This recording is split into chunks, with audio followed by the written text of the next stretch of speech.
We're looking for Caroline Augustine. You're not approaching my teachers without a warrant. We're federal agents. We don't need your permission. Actually, you do. This is a school.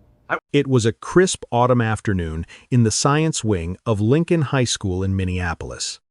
The kind of ordinary school day where nothing feels dangerous and everything feels routine. Fluorescent lights hummed softly above rows of lab tables. Students leaned over beakers and burettes. Watching chemical reactions unfold, drop by, careful drop. The smell of ethanol and chalk lingered in the air. At the center of the room stood Caroline Austin, a chemistry teacher in her mid-30s, moving calmly between lab stations, correcting technique, reminding students about safety goggles, encouraging the ones who looked unsure. This was her space, her classroom, a place built on structure, trust, and predictability. Then, without warning, the hallway doors at the far end of the science wing swung open. 3 men in dark tactical vests and black masks stepped inside the school. Heavy boots echoed against the polished floors. No visitor badges. No announcement. No hesitation. Their presence was jarring, out of place, and instantly unsettling. They weren't lost. They weren't asking for directions. They moved with purpose, scanning nameplates, stopping students in the hall. One of them flashed a document and demanded a name: Caroline Austin. A nervous hall monitor pointed toward the chemistry lab. Moments later, the agents reached the classroom door. Inside, Caroline was mid-sentence, demonstrating a titration technique. When the room fell silent, 16 students looked up as the masked figures appeared in the doorway. One agent raised his hand, signaling for everyone to stop. The bold letters on his vest caught the light. ICE, Immigration and Customs Enforcement. In that instant, a safe classroom became a confrontation zone. A teacher became a target. And what ICE believed would be a quick detention would instead ignite a chain of events that no one in that hallway could have imagined: an explosive standoff, a viral video, and a lawsuit that would ultimately cost the federal government $11 million. Caroline Austin was 34 years old and had been teaching chemistry at Lincoln High School for 6 years. To her students, she wasn't just a teacher. She was the one who stayed late when others left. The one who explained difficult concepts slowly, patiently, without ever making a student feel stupid for not understanding the first time. She was Haitian American, born in Port-au-Prince and brought to the United States when she was 5 years old. After her family fled political violence and instability, she grew up in Brooklyn, attended public schools, and learned early what it meant to work twice as hard just to be seen as equal. Carolyn put herself through college on scholarships while juggling multiple jobs. She didn't have connections. She didn't have safety nets. What she had was discipline, focus, and an unshakable belief in education as a way out. Teaching wasn't just a career for her. It was a promise she made to herself and to students who reminded her of her younger self, overlooked, underestimated, and full of potential. She was exceptional at her job. Students requested her for advanced placement classes. Her labs were known for being challenging but fair.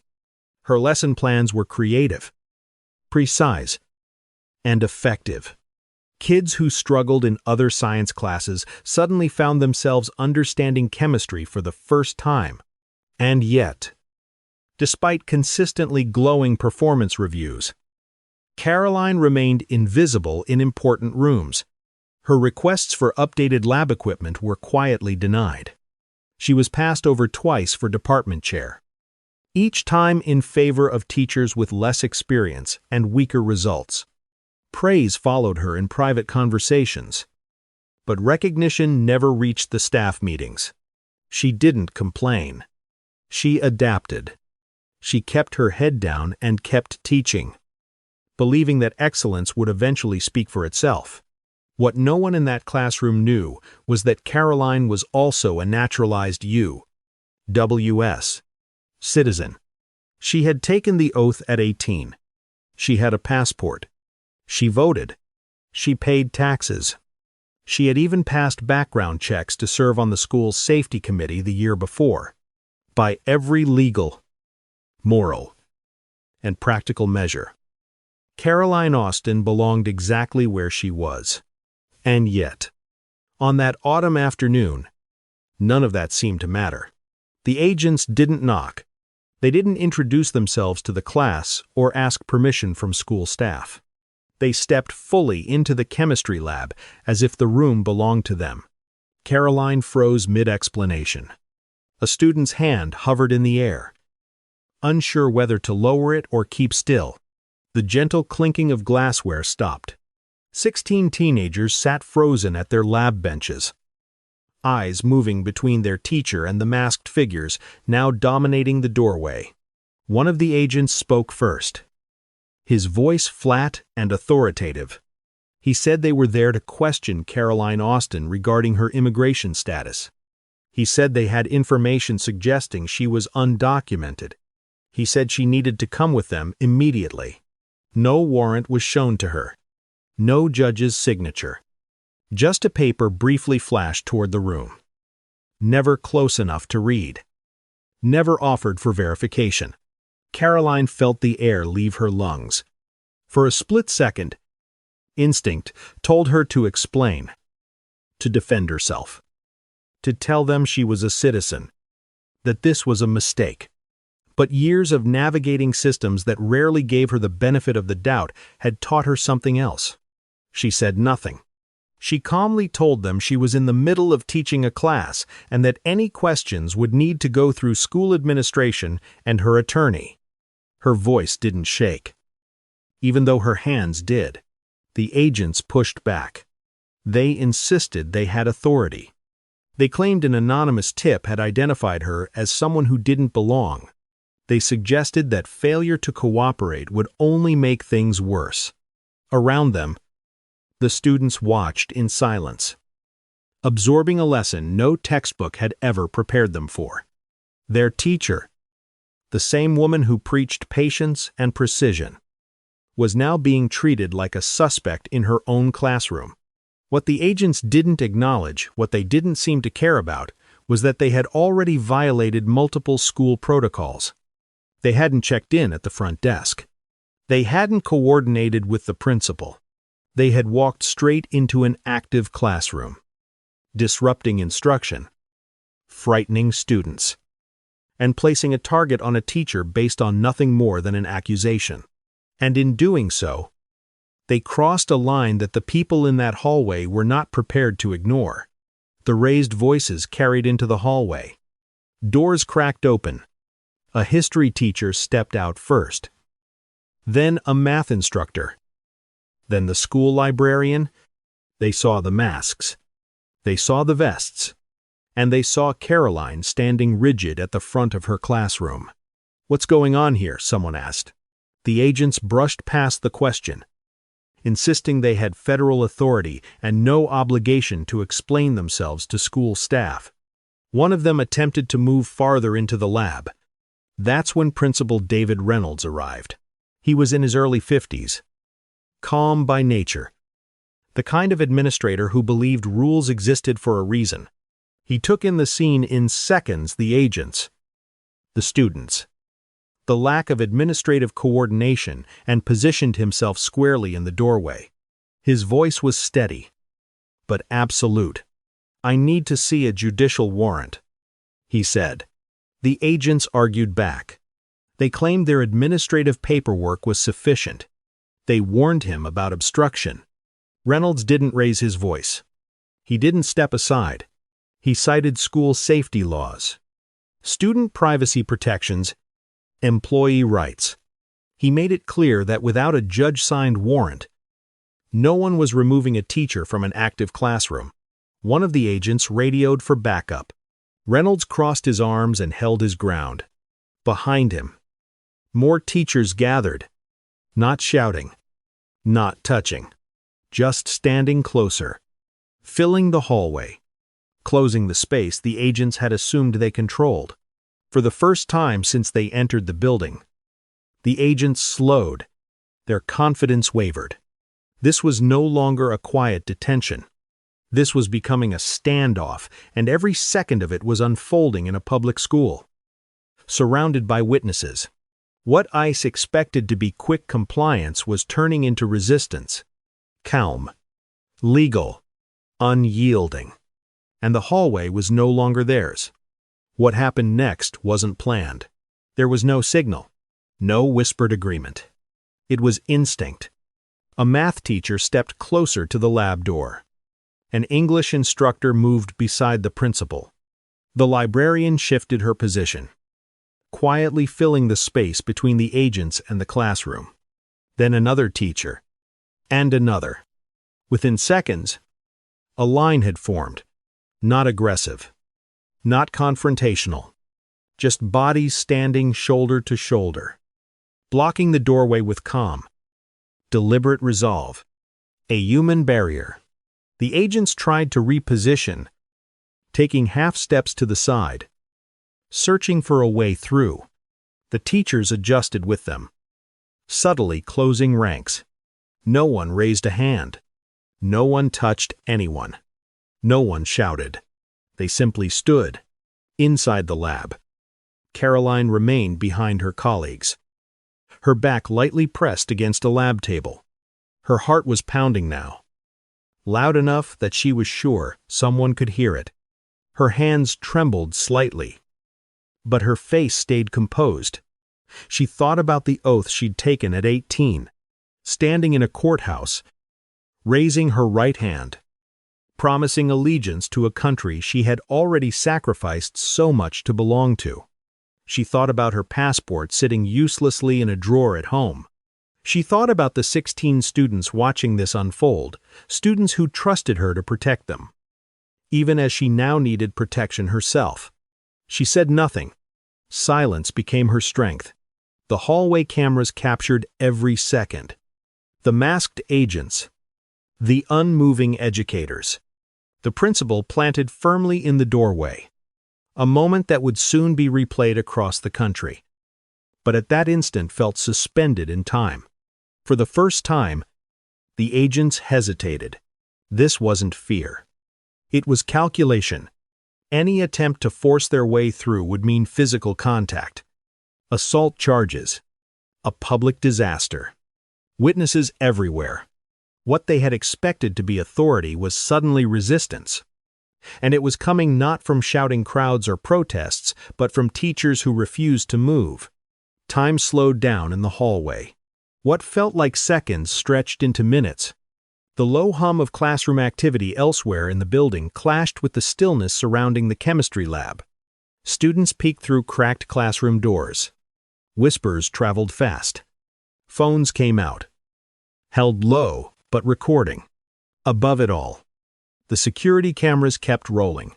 High-definition footage captured everything: the agents' tactical vests, their shifting posture, the teachers standing shoulder to shoulder, and Principal Reynolds planted firmly in the doorway, refusing to yield an inch. No shouting. No chaos. Just a quiet, unmovable wall. The agents' radios crackled. Backup was requested. Legal guidance was being sought.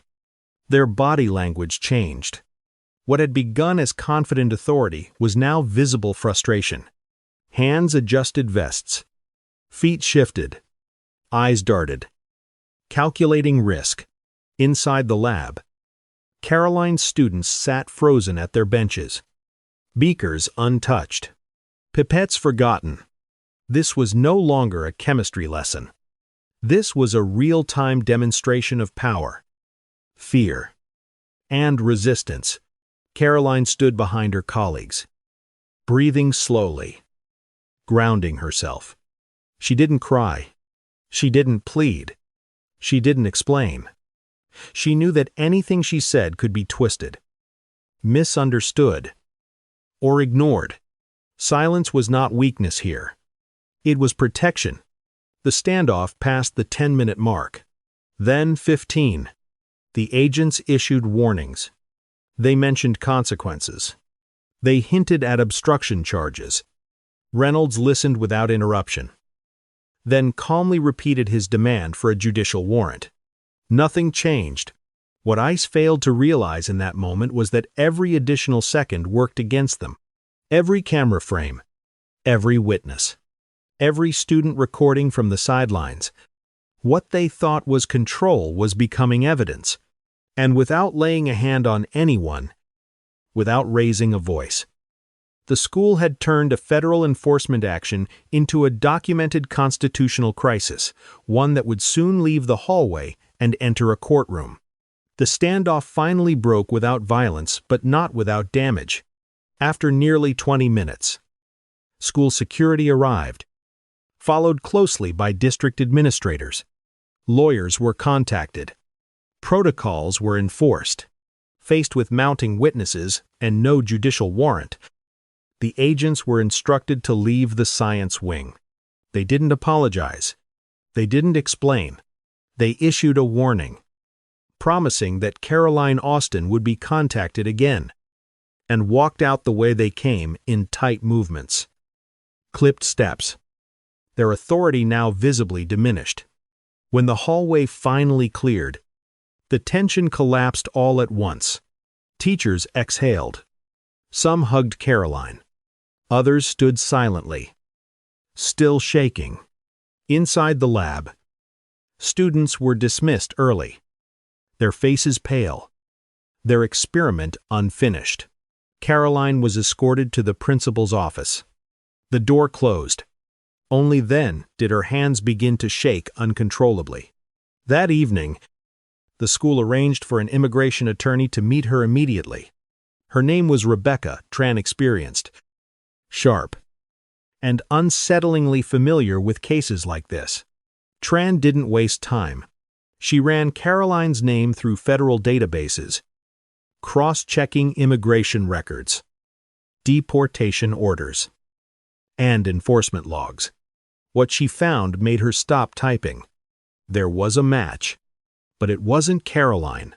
It was a deportation order from years earlier for someone with the same name, same birth year, same country of origin, an identical twin sister, separated during their family's escape from Haiti as children, lost in the system, deported under a mistaken identity years ago during a raid in Florida. ICE hadn't verified dates of birth. They hadn't checked social security numbers. They hadn't reviewed Caroline's employment file or her naturalization record. They had acted on a name and a presumption. For Caroline, the revelation hit harder than the agents ever could.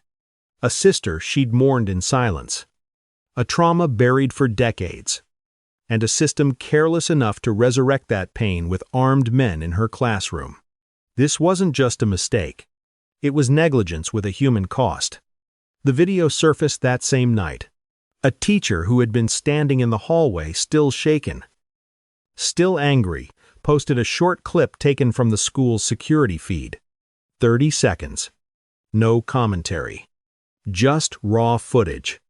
Masked ICE agents facing a line of educators who refused to move. The caption was simple: teachers form a human barrier to protect a colleague from ICE. This happened today. By midnight, it had thousands of shares. By morning, it was everywhere. Local news picked it up first. Then national outlets, education networks, civil rights groups, immigration attorneys. The footage was replayed again and again, frame by frame. Each viewing making one thing clearer than the last: this was not a misunderstanding. This was overreach. Headlines followed fast. Masked ICE agents storm Minneapolis high school. Teachers block federal agents from classroom. Educators form human shield to protect Haitian American teacher. Comment sections exploded. Teachers across the country shared their own fears. Parents demanded to know why schools were being treated like raid zones. Former ICE officials went on record, admitting the agents had violated basic protocol. What made the video so powerful wasn't shouting or chaos. It was the stillness, the calm refusal to yield. The sight of ordinary educators standing between power and harm. Caroline watched it from her couch. Wrapped in a blanket she didn't remember grabbing. Seeing herself frozen behind her colleagues felt surreal, like watching someone else's life unravel on a screen. For years, she had been overlooked, passed over, ignored. Now, without ever asking for it, her story had become a symbol, and as the video continued to spread, one thing became clear. This was no longer just about Caroline Austin. It was about whether schools were safe, about who gets protected, and about what happens when quiet people finally draw a line. 3 days after the video went viral, Caroline Austin made a decision. She wasn't going to wait for another knock on her door. She wasn't going to wait for another anonymous tip. With Rebecca Tran at her side, Caroline filed a federal lawsuit against Immigration and Customs Enforcement and the Department of Homeland Security. The claims were serious. Fourth Amendment violations for unlawful seizure attempts. Fifth Amendment violations for denial of due process. 14th Amendment violations for racial and ethnic profiling. Once discovery began, the story behind the hallway standoff became even uglier. Internal ICE emails revealed that agents had proceeded based on a single name match. No cross-check of birth dates. No verification of social security numbers. No review of Caroline's naturalization status, despite it being easily accessible through federal systems. In depositions, agents admitted they had field verification tools but didn't use them. They claimed time pressure, limited resources, operational urgency. Supervisors acknowledged that the database used in Caroline's case contained outdated and incomplete records. One official conceded that mistaken identity arrests were a known risk. A known risk.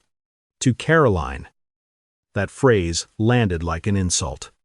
Her terror, her students' fear, her sister's deportation, reduced to acceptable collateral damage. As the evidence piled up, ICE's public statements grew vague and defensive. They insisted the agents acted in good faith. But every document told a different story, one of shortcuts, assumptions, and a system that treated human beings like entries on a spreadsheet. What had started as a quiet confrontation in a school hallway was now a full-scale constitutional case, and ICE was no longer on the offensive. They were on trial. The trial began on a cold spring morning in federal court. The courtroom was packed. Journalists filled the back rows. Educators sat shoulder to shoulder behind Caroline. Former students traveled hours just to be there. What had started as a hallway confrontation was now a case with national attention. The prosecution didn't open with arguments. They opened with video. The security footage played in full. No edits. No narration. Just the raw, uninterrupted recording of masked ICE agents entering a school, confronting a teacher mid-class, and being stopped by a line of educators who refused to move. Jurors leaned forward, some crossed their arms, others shook their heads. Agent depositions followed, one by one. ICE officers admitted under oath that they had not verified Caroline's citizenship, that they had not checked her social security number, that they had relied on a database they knew could be wrong. Then Caroline took the stand. She spoke calmly. No dramatics. No anger. She described the moment her classroom went silent. The fear in her students' eyes.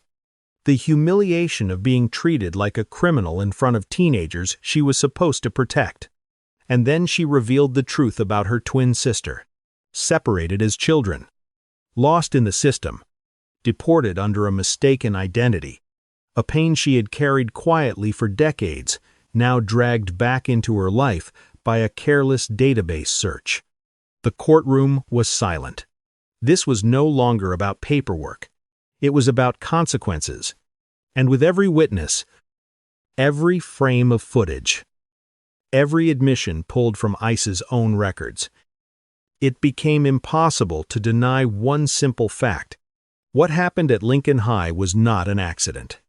It was a failure systemic, preventably, and deeply human. Jury deliberations lasted less than 2 days. When they returned to the courtroom, the air felt heavy. Caroline sat still, hands folded, eyes fixed forward. Around her, teachers and former students held their breath. Across the aisle, ICE attorneys avoided eye contact. The foreperson stood. The verdict was unanimous. ICE was found liable on all counts. Fourth Amendment violations for attempting an unlawful seizure, Fifth Amendment violations for denying due process, 14th Amendment violations for racial and ethnic profiling. The damages followed. $3 million in compensatory damages for emotional distress, reputational harm, and the trauma inflicted on Caroline and her students. Then the number that changed everything: $8.7 million in punitive damages. Punishment, the jury made clear, was necessary not just for what ICE had done, but to deter it from happening again. $11.7 million total. Gasps rippled through the courtroom. Caroline closed her eyes, exhaling for the first time in months. This wasn't celebration. It was release. The judge addressed the room, emphasizing that constitutional rights do not disappear in the face of convenience or enforcement pressure. Schools, he said, are not battlegrounds. Teachers are not targets. Within hours, the headlines spread. ICE ordered to pay $11. $7 million after-school raid. Federal jury slams ICE over illegal classroom confrontation. Teacher's human shield leads to landmark verdict. Behind the scenes, consequences followed quickly. 3 agents were terminated. 2 supervisors were demoted. ICE announced immediate policy changes requiring multi-point identity verification before any school-related action. The message was unmistakable. What happened at Lincoln High would not be dismissed. It would be remembered. The verdict didn't erase what Caroline Austin had endured, but it changed what came after. In the weeks following the trial, Lincoln High became a reference point.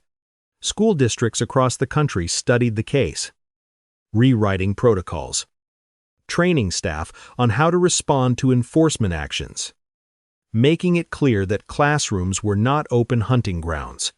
A small brass plaque was installed near the science wing. It read, "Here, we stand together." Caroline returned to her lab that fall. The same room, the same equipment, but nothing felt the same. Her classes filled instantly. Students requested her by name. Colleagues sought her guidance. Administrators listened when she spoke.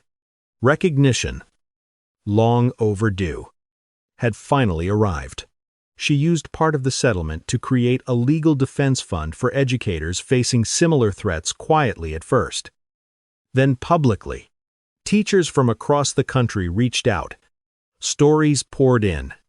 Fear, near misses, close calls that never made the news. Caroline listened. She spoke at conferences. She testified before education boards. She told her story not with anger, but with clarity about systems that fail, about the danger of silence, and about what happens when ordinary people refuse to step aside. Justice, she learned, isn't loud. It's steady. It's collective. And it only works when people are willing to stand their ground. So, if this story moved you, if you believe schools should be safe spaces, if you believe power should have limits, take a moment, like this video, subscribe for more stories where authority meets accountability, and tell me in the comments what part of this story stayed with you the most. Until next time. Stay safe. Stay curious and remember, even quiet resistance can change everything.